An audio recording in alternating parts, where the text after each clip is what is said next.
একটা মাছকে কেন্দ্র করে বেশ আলোচনা সমালোচনা হচ্ছে। এই মাছ নাকি ভূমিকম্পের ভবিষ্যৎবাণী দিতে পারে। যে মাছটির নাম হচ্ছে ডোমস ডে ফিশ বা কেয়ামতের মাছ। এটাকে আরেকটি নামে আখ্যায়িত করা হয়, আর নামটি হচ্ছে ওয়ারফিশ। ডোমস ডে ফিশ অথবা অরফিশ অথবা কেয়ামতের মাছ। এই যে মাছটা আসলে ভূমিকম্পের ব্যাপারে যে ভবিষ্যৎবাণীটা কোনো মাছ করতে পারে কিনা।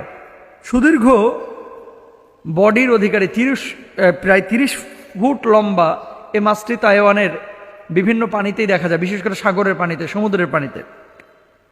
আসলে কেন এটা নিয়ে এশকালটা তৈরি হয়েছে, অভিযোগটা কেন তৈরি হয়েছে?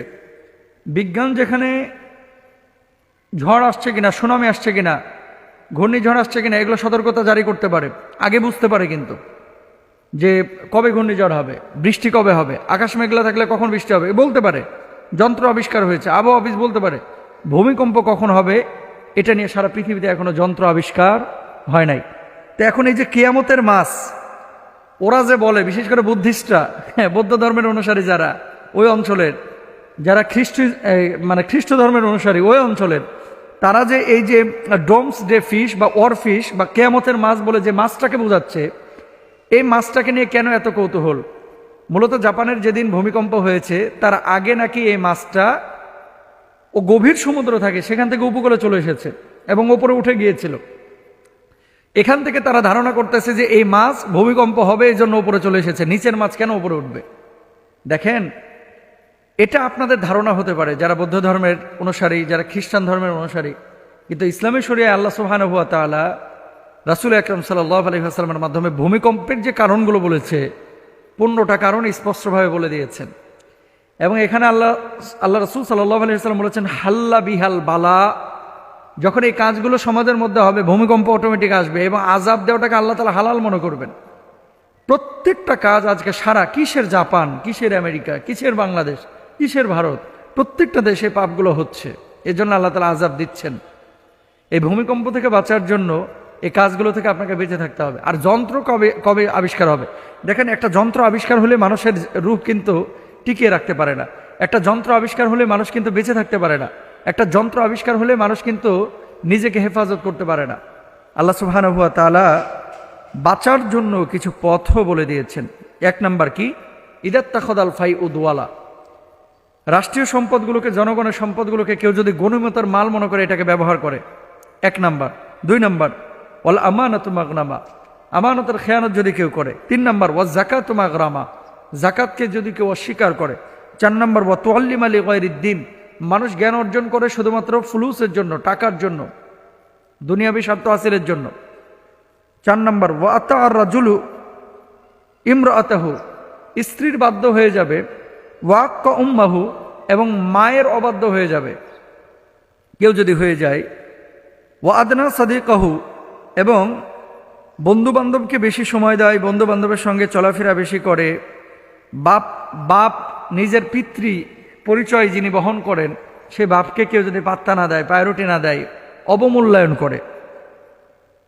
ওয়া দহরাতিল আসওয়াতু ফিল মাসাজিদ, মসজিদের মধ্যে যদি দুনিয়াবি আলাপ আলোচনা বেড়ে যায়। দুনিয়াবি আলাপ আলোচনা, কিছু আলাপ আলোচনা আছে দ্বীনের স্বার্থে, আর কিছু আলাপ আলোচনা আছে দুনিয়ার স্বার্থে। কেমন? পাকিস্তান কত রান করছে, জুমার খুতবা চলতেছে, পেছনে বসে বসে কিছু বদমাশ আলোচনা করে। আজকে নিউজিল্যান্ডের খবর, খেলার খবর কি?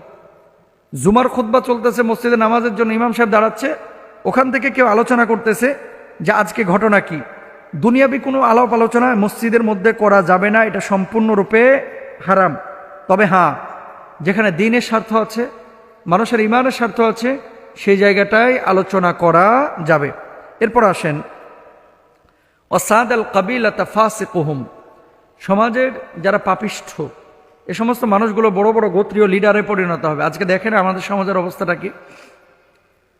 ওয়াকানা জাইমুল কওমি আরজালাহুম, রাখাল ও নিচু শ্রেণীর লোকেরা বড় বড় লিডার হয়ে যাবে, যাদের শিক্ষাগত যোগ্যতা নাই, পড়াশোনা তেমন করে নাই, কিন্তু বড় বড় আসন নিয়ে তারা বসে থাকবে।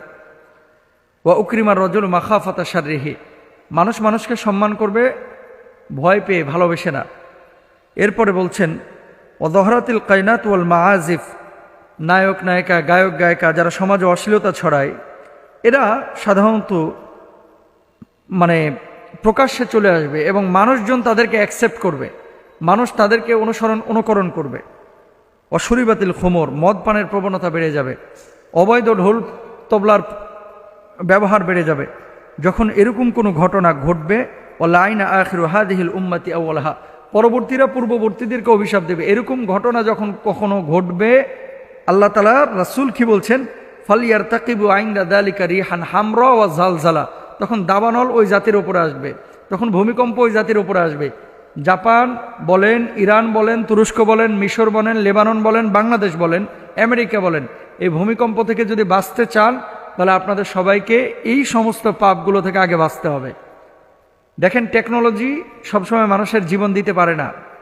যদি টেকনোলজি দিয়েই মানুষকে রক্ষা করা যাইতো, পৃথিবীর একটা শিল্পপতিও মরতো না, সবগুলো টিকে যাইতো।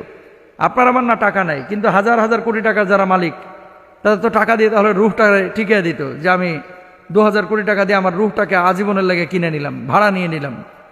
সম্ভব না। আল্লাহ তাআলা আমাদের বোঝার তৌফিক দান করুন।